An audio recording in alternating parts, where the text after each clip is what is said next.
How many guys were here for open house? Oh, it's pretty nice. Nice of you. I mean. Next year, I'm going to give extra credit if you bring your people and don't have them talk to me. I'm probably not the best seller. But anyhow, here we go. We've got dark, even though I didn't ask you, just remind you because I think that really helps on the quiz. We've got MC equals MR up to price PQ. All right. If I take MC equals MR down to the ATC, I stay on that line. There is my profit box here. Okay. Above the price, below demand is what? Okay. Below the price, above supply. Okay. Which also is in part of it's in the profit box, part of it's not. And then here is your dead weight loss. Okay. If highest total revenue is MR. If I take this line straight up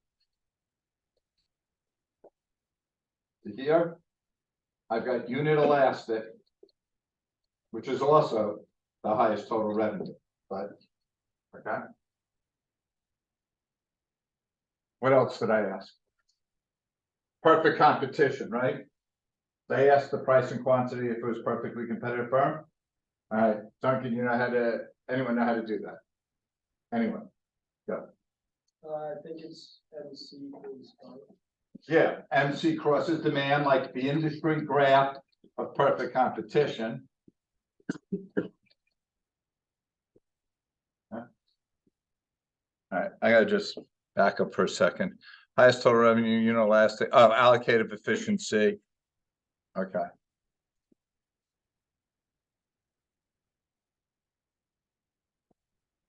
Trevor, you know allocative efficiency? I know where it crosses the demand. Yeah. So what, there's two things that cross demand. You got a 50-50 shot there. MC. There it is. Good job. So that's allocative efficiency. And then productive efficiency, I didn't ask you, but it's the least cost. So it's when MC crosses ATC is productive efficiency.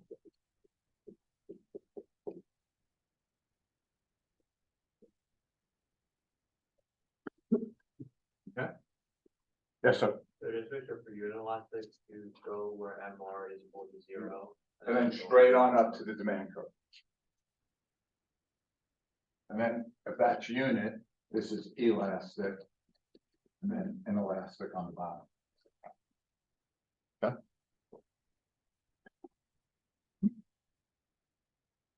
Ronnie? Correct. Oh, I'm sorry. Sorry to wake you. We've got things for the rest of the weekend help us lock in this week, do well on any quizzes that we have in class. Same time back to sales south. Right for us. Correct. So everyone good on this now? Anyone need this for another minute?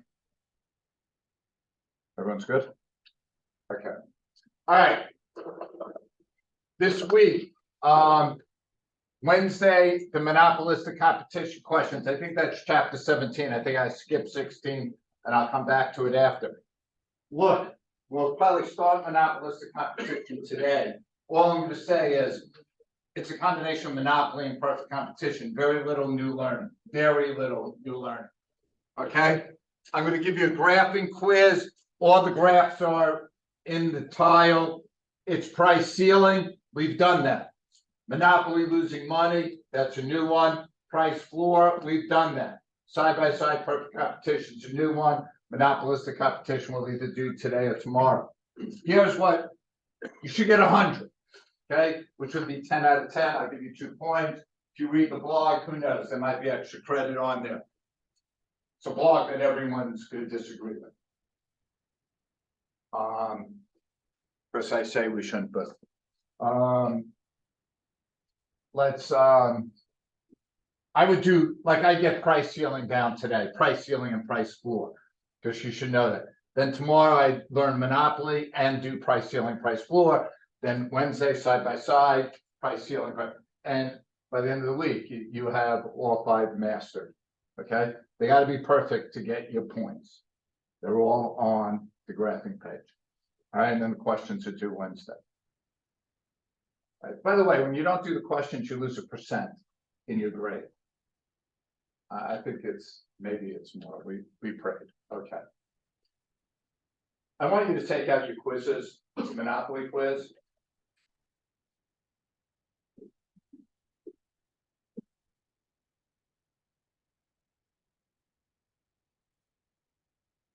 I was a little surprised. I didn't think it was as hard as the results were. The results weren't great, so it had to be hard. Okay. I'm open to questions on any one of them. Go, Jason. For number 2 on quiz B. I gotta find the Jason.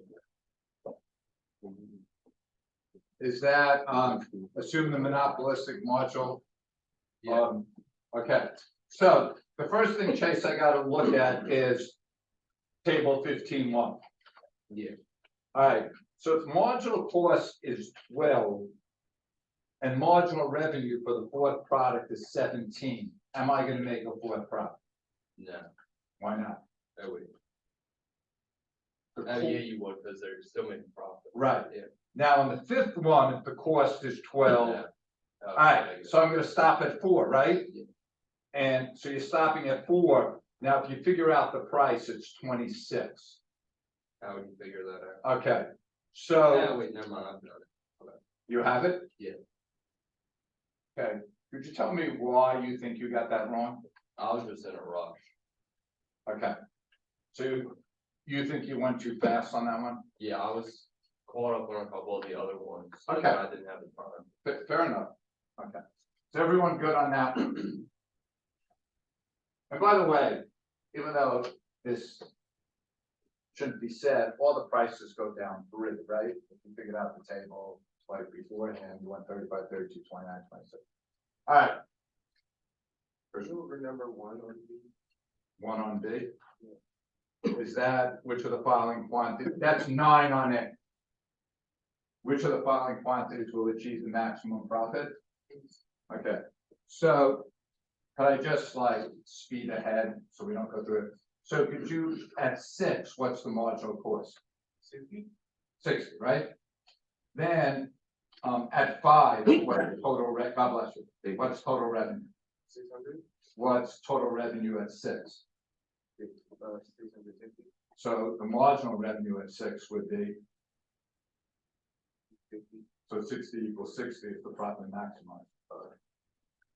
Okay. So what I'd be aware of on the next one maybe is how much profit would be made at the profit maximizer, which would then be 660 minus 395. Okay. If we were on retreat, can we just take the redo? Yeah. I'm gonna do redos before and after school in room 108, because usually that's a pretty popular. Ron, did you have any? Scenario 15 too, it's number 6 on the A. So 6 on both. Okay.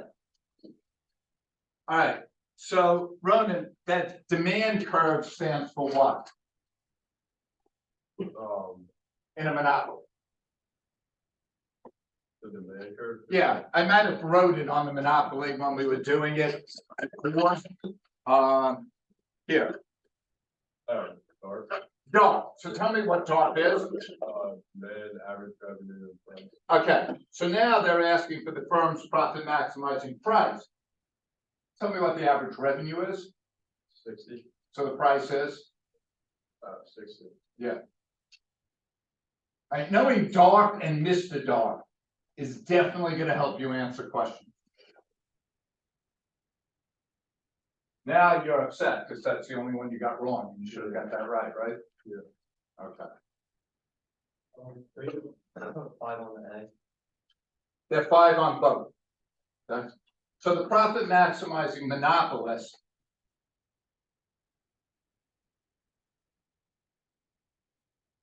I'm just going back to it. So here's the price, right, Sam? And it's greater than where MR equals MC. Right, here's MR equals MC, here's the price. Okay, what did you pick by, I kind of guess, I just chose the because I think kind of. okay, but the price isn't here, right? I think, it's just because I think I was thinking about dark and then. Okay. I couldn't match it up. I didn't draw it back. Okay.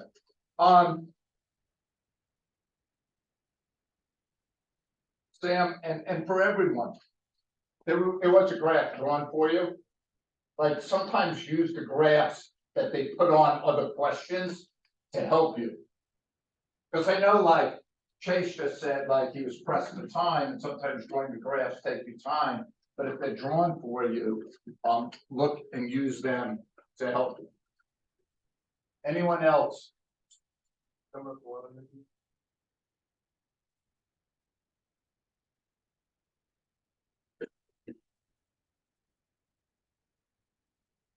I might need some help. Refer to 15.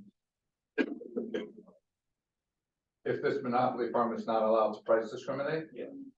Okay, so the triangle would be, if you see where MR equals MC, that's at 15, right? Yeah. You take it up to 25. Down to where MC equals ATC and across. Got that? So the height is 10, right? 25 minus 15. The base is 400 times 200. So it's 10 times 200 is 2,000, but it's 1/2 base times height, so it's 1,000. Did you forget the half? Yeah. That happens a lot. Can you, Go ahead. all right, could you just explain what are economies and diseconomies of scale? Economies of scale is as output increases, ATC decreases. Okay, so if you look like this one, Teddy, wherever it is, that's economies of scale. Diseconomies of scale is as output increases, ATC increases. And constantly stay the same. Oh, Thank Tracy? Would that be like, they would get like more efficient as they produce more? Yes, Can we do 8 on the A? 8 on the A. 8 on the A is 2 on the B. I think we did this one, but you might have just been looking at something else. If you look at your table, right? It's referred to table 15-1, right? All right, if the marginal cost is 12, will you produce the fourth product? Will you produce the fifth? So you're stopping at 4, and the price is 26.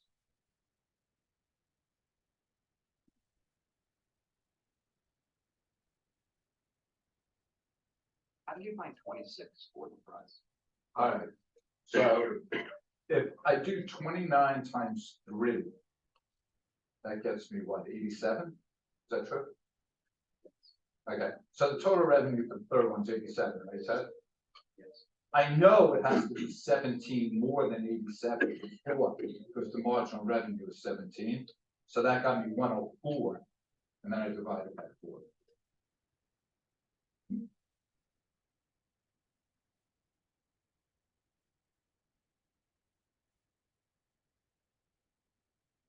Alex, any questions?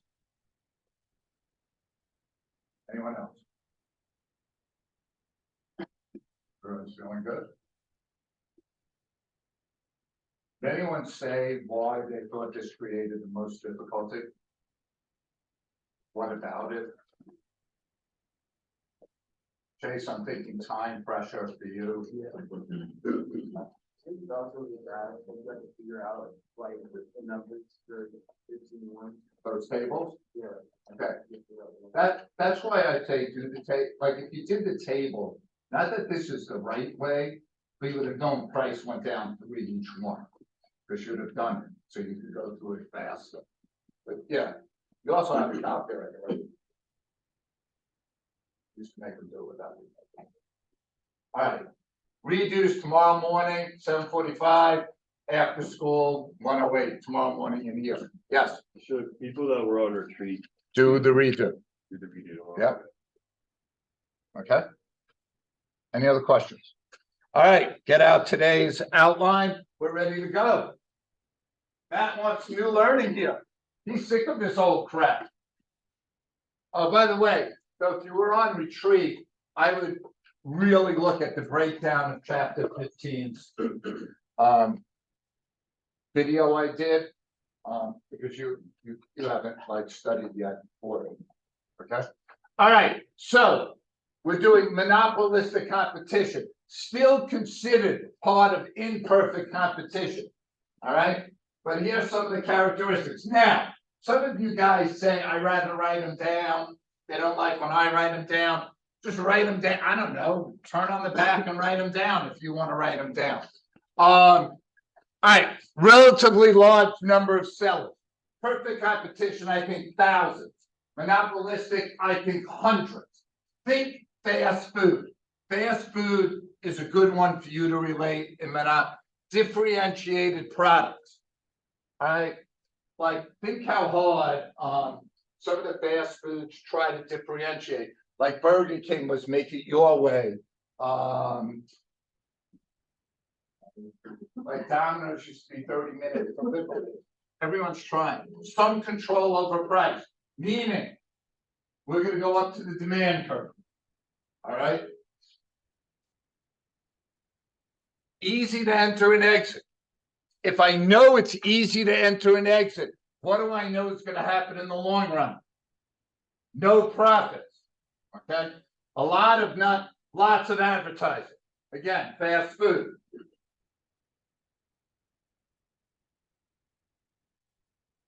Yeah. All right. Hundreds of sellers, differentiated products. MC equals MR up to demand. Easy to enter and exit, meaning zero economic or normal profits. Lots and lots of advertising. Okay.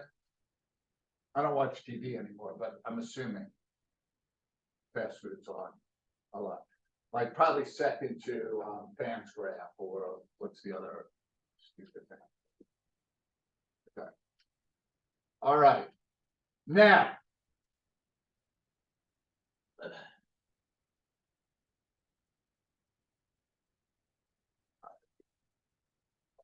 All right.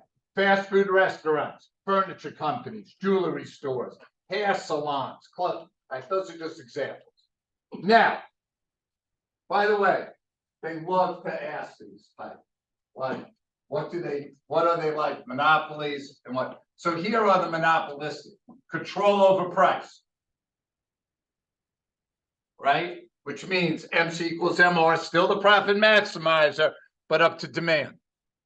Demand is greater than MR. It's going to be, in the short run, the same graph as a monopoly. That's why you don't even have to learn the graph. Okay. Plenty of advertising. I don't notice what I said, plenty of advertising for monopolies, but not efficient. So that means I'm not producing where MC crosses demand, and I'm not producing at my lowest ATC. Even though Alex, I like to try to trick you and get you to think you are. All right, perfect competition qualities.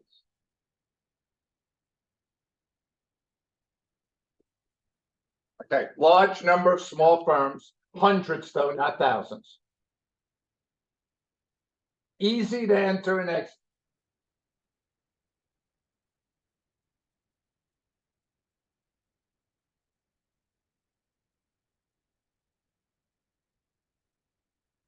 Zero economic profit in the long run.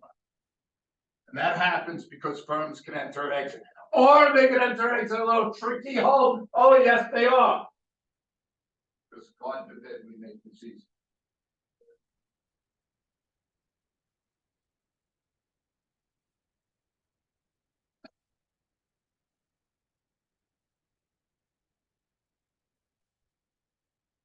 Alright, so monopolistic competition is a combination of these. But what I wanted you to know is what are like monopoly and what is like perfect competition. We good here?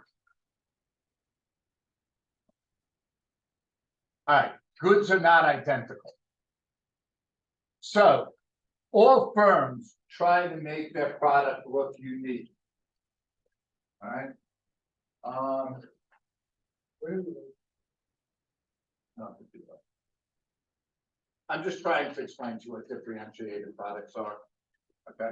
How does Calvert Hall try to make us see unique? Alright, brotherhood. All boys, maybe great athletics.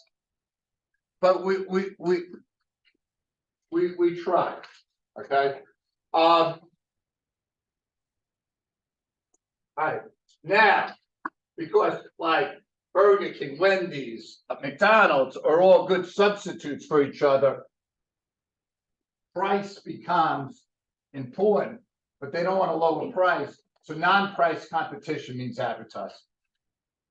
So brand names and packaging, product attributes, like if you think of us, we try to brand, use Twitter and everything to get out our brand. Service, like for, this was before you guys were probably alive. Domino's used to run 30 minutes or $3 off for 30 minutes, or you get your pizza free. So that was trying to do service. I'd say Chick-fil-A is the best service.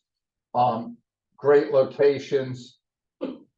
So advertising has two goals. One, to increase demand, and second, to make demand more inelastic.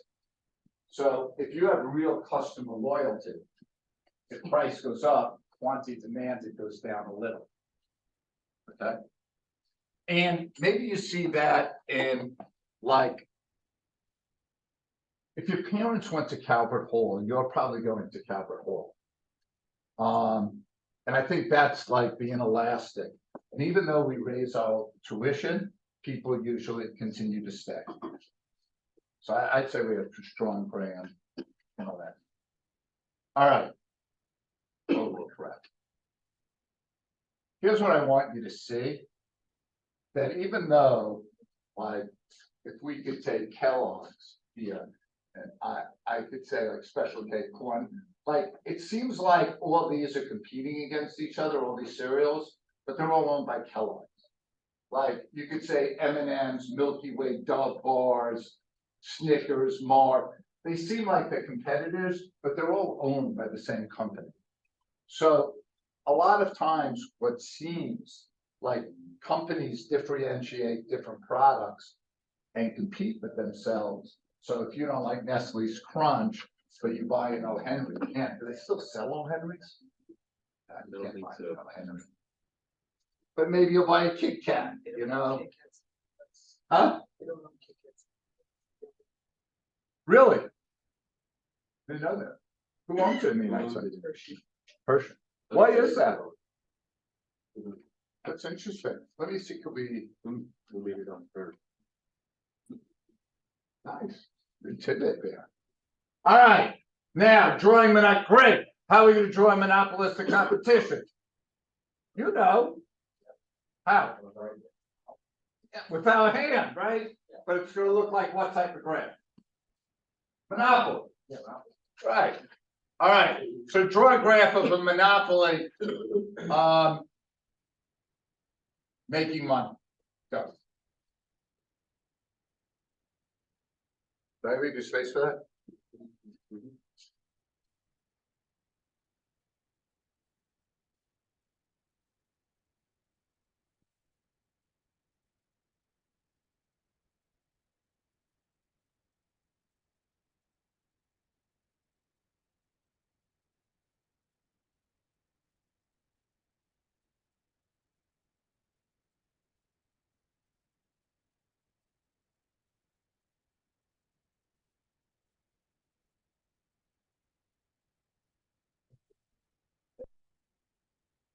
trying to get it ingrained in the salad, so we're good. Helping you to get, your 10 out of 10 on Friday.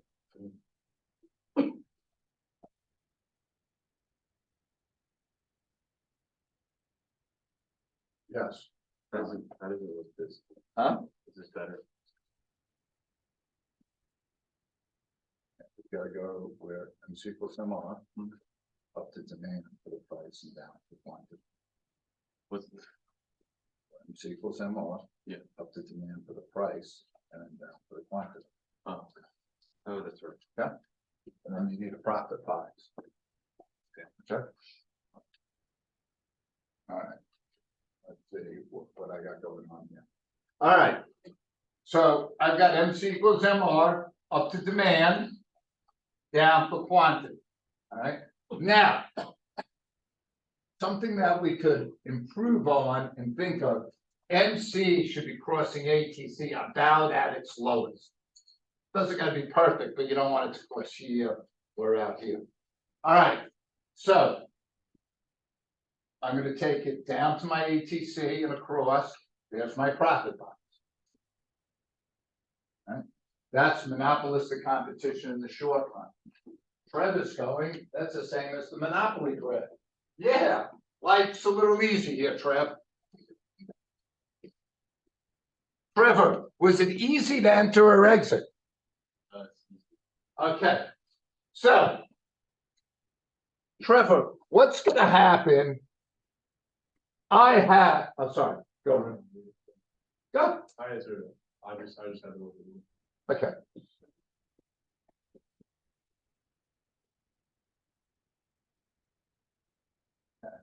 So I open up Breslau's Gourmet Pizza. You see, I'm making tons of money. You decide to open up Trevor's Tasteless Hamburgers. When you open up, are you gonna take any of my business away? No. You don't think so? No. Even one person buys your burger. You don't think like there are people who decide between pizza and hamburgers, and one day they have pizza, the next day they have hamburgers, or something? I just eat both. I think, what? I just eat both. Yeah, everyone isn't as rich as you. What happens is, some people try Trevor's Tasteless Hamburgers. They don't really know they're horrible yet. Now, when Trevor enters the market with hamburgers, does it increase the supply of pizza? No, right? But what's gonna happen when some of my customers go over to Trev's? Demand is gonna shift. So if demand shifts, demand and MR, love and marriage. They go together. Okay, so we're gonna have demand and MR shift in the long run. So in the long run, new firms will enter, driving demand down. And you get it like this. So this is monopolistic competition long. Now, before you jot anything down, notice the low point, productively efficient over here. You need to touch the ATC graph on the price to show zero economic profit. So what I usually do is I get the price, I put my ATC there, and then I start it going across that one. That is zero economic profits in the long run. Trevor opened up the burgers, the demand for pizza went down. We got to zero economic profit. Okay.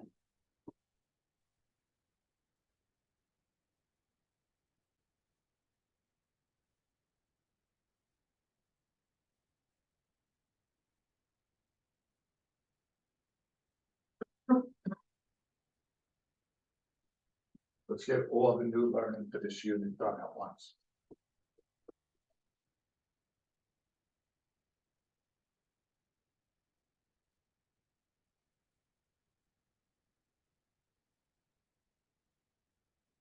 I take where MC equals ATC.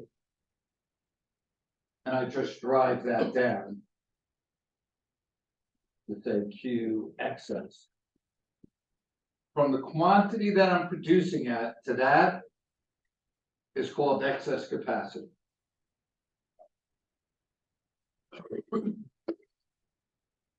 excess capacity is what I could be producing if I was efficient compared to what I am producing by being inefficient.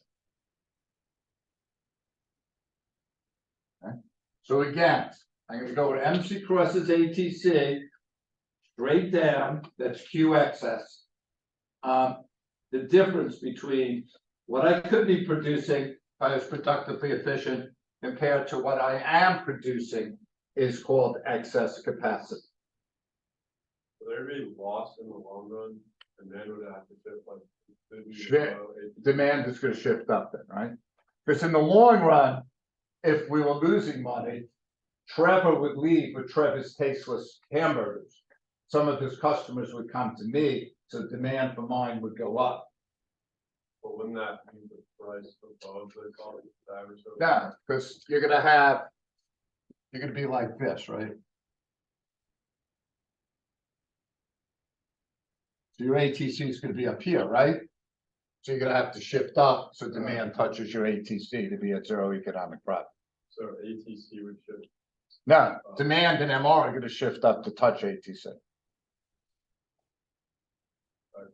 Okay, I might have that here. Okay. All right, I would say that's all the new learning in monopolistic competition. I could be wrong, but let's see. I'm pretty sure that's it. Okay. So there's your long run equilibrium, quantity.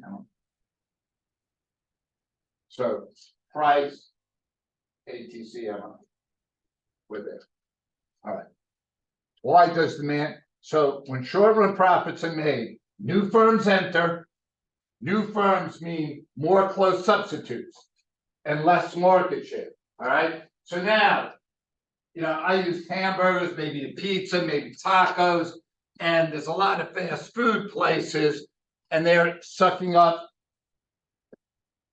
Did I put this in your notes somewhere? Okay. So demand for each firm falls. Okay. So that's when profits are made. And it's the same thing here. Firms enter like perfect competition. The only difference is supply is not increasing. Because we're not necessarily bringing in pizza. We could be bringing in hamburgers, tacos, Panda Express, all those things. Now, when losses are made, which what Ronan was saying before, firms are going to exit. Now there's less substitutes. So now I'm going to gain market share. So demand and MR are going to go up or shift right. But I'm going to still, I'll go back. I'm still going to get to zero economic profit. Okay.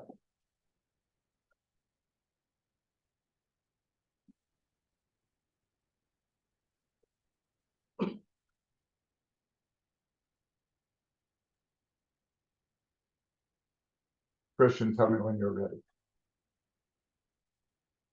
You're good? Go, Christian. So demand for each firm rising, different losses lie, is it because there's less firms, so. Yeah, so like, if like you and Trevor go out of business, right? Now, some of your customers are gonna come back to me. Oh. Okay. All right, Christian, could you give me one thing of new learning about monopolistic competition? And when profits are made in the short run, you turn that. Okay, do we have long run economic profit? No. No. Okay, what's the second thing that's really new learning in monopolistic competition? Excess capacity. Excess capacity, okay? And all that is where MC goes to ATC straight down, productively efficient, straight down, okay? All right. Any questions on monopolistic competition? Right, we'll do probably some practice questions and stuff tomorrow to reinforce it, redos before and after school tomorrow. Have a great day. Fill out your sheet, give me some good feedback, meaning constructive, not meaning positive.